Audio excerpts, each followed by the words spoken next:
World Europa presents Calling Europe, the first pan-European speed podcast. Welcome to another episode of our pan-European speed podcast, Calling Europe. This time, we're back with another country episode. Today, our guests are from Volt, Romania.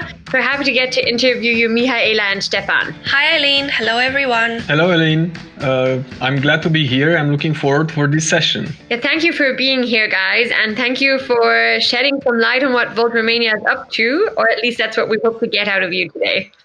So, I say let's go and start with the profile. The profile. When was your country team first established? Stefan. Our country team in Romania was established as a movement in 2017, and now we are trying to register it as a political party. How many members does it count, and how many cities are you active in? So we are mainly active in the city of Bucharest, the capital of Romania. We have around 25 active people with a couple of more ad hoc volunteers and supporters. What was your last election, and when was it? We participated in the local elections that took place in September this year, so just last month. And we supported an independent candidate since we are not registered as a political party, and our candidate managed to actually get in the local council. What is your next election, and when will it be? Our next elections are going to happen on the 6th of December, where Romanian citizens will be able to choose their members of parliament. And our very last question on the profile is, how long have you both been with Volt, and what did you do before? Myself, I've been with Volt since 2017, since the beginning of its existence here in Romania. And before, I've never been involved in politics, actually. I've been studying and working in different countries around the world. And coming back here in Romania was mainly because I wanted to get involved in the society. And this is my way of achieving this. I'm also a first-generation Volter, as I'd like to call it. I joined Volt around January 2018, so shortly after Stefan. Outside of Volt, I'm working for a non-profit organization that fights to protect women's bodily integrity and reproductive rights. Thank you so much for these super interesting answers. I always find it fascinating to hear that most people that join Volt never really are directly involved or have been involved in politics, or that's what like the regular Volters profile seem to be. So it's interesting to hear that it's sort of like that for you guys too. Though Mihaela, I guess with the non-governmental organization, you would have had obviously a couple of touching points with politics in some way, right? I've actually decided to become active in politics because of my experience working in the nonprofit sector. There I have learned that the nonprofit sector effectively works to fill in the gaps created by bad public policy. However, it does not have the necessary tools and mechanisms to provide sustainable change. All it can do is provide short-term and immediate relief. I got involved in politics specifically because I want to be able to influence decision-making at its core. So thank you very much for your answers. Now that we've gotten a bit of a better idea of where Volt Romania stands today and what it's up to, we will continue with our 3 questions. The 3 questions. question number 1. How does your Volt team stand out from conventional parties in your country? Well, first and foremost, there is the pan-European aspect that sets Volt apart from other parties in Romania. Other pro-European parties are still very much inward-focused instead of focusing on collaboration, common goals, and shared well-being. Another important distinction is the fact that Volt is progressive, which means that it brings into public discourse topics that are currently non-existent in Romania, such as climate change, e-governance, artificial intelligence, and so on. I would only add to that we are pragmatic when we are developing our policies. And that means basically that we don't believe in the left versus right kind of politics spectrum, but rather in identifying and adapting the ideas that prove to be working, that could be anywhere in Europe, or ideas that the society needs at a certain moment. There is no other political party in Romania currently that has such an approach, and we are proud to talk about us as being neither left nor right, but forward. How do you perceive the narrative that we often say that we're not left or right? How is that perceived in Romania? Because I know that in Germany it's perceived very negatively. Yeah, I completely understand it, because we've been stuck in this kind of thinking for centuries now, I think. So also in Romania, we might not look that serious when we are talking about politics in this way. But it is our duty now to convince them that these are not just thoughts or just nice speakings, but actually we want to turn it into facts and to prove that this is the future. This is the way we have to tackle politics from now on. Thank you. That's very interesting to hear. I think I will have to ask this question more often within Volt, especially at our GAs. Question number 2. What is, in your opinion, the biggest challenge your Volt team faces today? Volt Romania, as many other Volt chapters, is functioning mainly on a volunteering basis. We are not yet registered as a political party, and thus we are not receiving any funds from the Romanian state. Neither donations actually from our supporters, since we don't have a legal entity. And on the other side, volunteering is a very, very volatile domain, and our members become active and inactive very often, which affects our capability to continuously work on our projects. And then in the same time, why aren't we registered as a political party? It's because of the heavy procedure that we need to follow according to the Romanian legislation. But we hope to overcome this issue very soon, and we have very good signs that this is going to happen soon. Indeed, I could not agree more with Stefan. Being a voluntary organization is particularly difficult in Romania because concepts such as volunteering, civic action, citizen empowerment are rather new in our culture, making it very difficult to build a sustainable organization without any funds. There is another sociocultural barrier that we need to overcome. In Romania, parties are viewed with skepticism, and a lot of the times people are apprehensive from joining. This is a historical trauma from communism that makes it difficult for people to express their political views in public without any fear.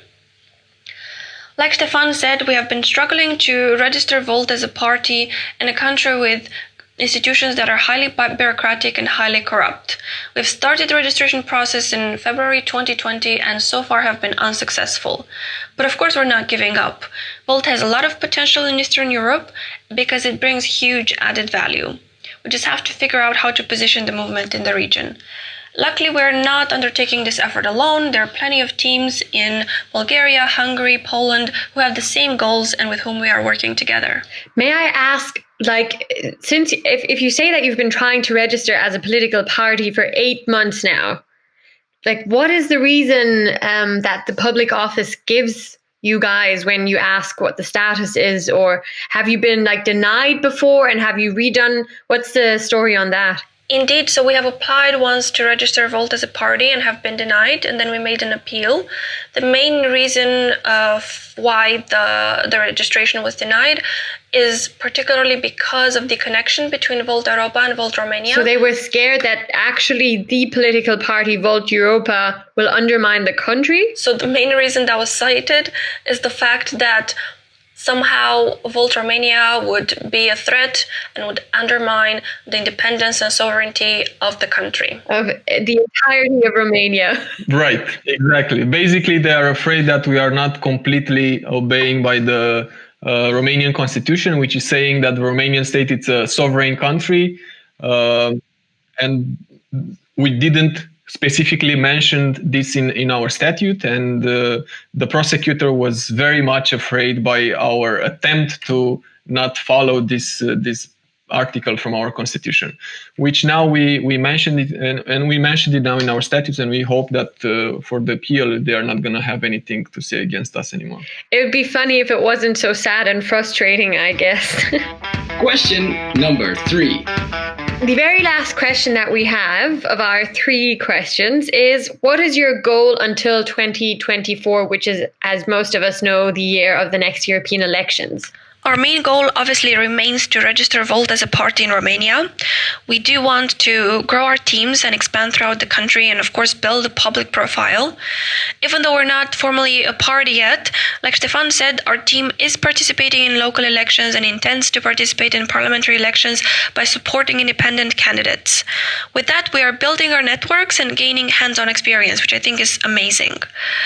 We do hope to be able to participate in the next European elections, but regardless of that, I think my main hope is that Volt in its small way contributes towards changing the socio-cultural norms by building people's trust in politics and empowering them to take action, because the quality of democracy is directly dependent on the people who participate in the democratic process. That's very true, Mihaela, and I couldn't agree more with that. And my only add to this is that it's true that participating in the next 2024 European elections is one of our main objectives. Unfortunately, this is not an easy thing in Romania, because we will need to be able to gather 200,000 signatures, which is 1% of our population, which is an immense amount for our current resources. Therefore, we need to grow our team and probably to have hundreds of volunteers to hit the streets and collect signatures. The interesting part in this is that managing to gather the signatures kind of assures our success in exceeding the European Parliament due to the amplitude that our team needs in order to collect those signatures. I always find it, I think this is one of the biggest learnings I've ever had involved, and generally always comes as a massive learning, is just hearing the different levels of hurdles that different countries have to overcome in order to participate in elections. And the 200,000 signatures sounds very much like the, I think, 150,000 of Italy and the 800,000 euros you need in France. And it's really, really incredible. But fingers crossed for you guys, and hopefully that in Volt Europa we can support you guys as well as possible. And maybe a 2023 GA in Romania could be exciting and get you a lot of signatures. Indeed, while all countries in Europe are democratic, apparently democracy in some countries just costs more than in others, and that's the reality, unfortunately. And I think that's something we really need to talk about, right? Like, I don't think that's fair for you guys, for example, and for France and for Italy. And I think something all our Volters really got to know is how different, like, democracy and its perception is dependent on the state that you live in. And democracy should be an interchangeable word in every European country, I think. It's like we say, we as Europeans do so many things together. We study together, we work together, we spend time together. However, we don't do politics quite in the same way yet. We know very well that unifying the electoral law, it's one of our objectives at the European level also, and also one of the objectives that Damien has in the European Parliament. So hopefully very soon we are going to have more and more public officials, and then we are going to be able to achieve these goals, one of them being unifying the electoral law. Well, thank you for answering all those questions. I think this is one of the most interesting exchanges I've had on this podcast, specifically about content questions and democratic and political questions. So we'll move on to our less political question now, which, however, is a very important and interesting one. Your favorite song? Which song would each of you, Stefan and Mihaela, like to put on the playlist that we share with all our Volters and everyone on Spotify? The song that I'm proposing for our playlist, it's a song in Romanian, but it's actually sang by a band from the Republic of Moldova. It's called Via Dacă, and the song is called Arde Pădurea, which in English would mean the forest is burning.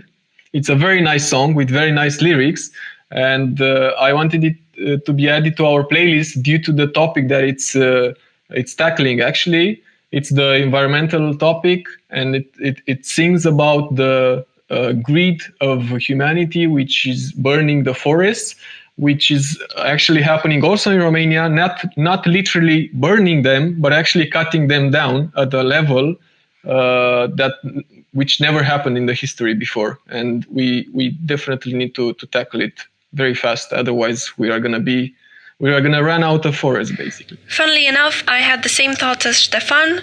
I was also thinking that the playlist is missing some music in Romanian, and I also want to propose a song by a band from Republic of Moldova, and it actually makes me really happy as someone born in Republic of Moldova to see so much cultural exchange between Romania and Moldova.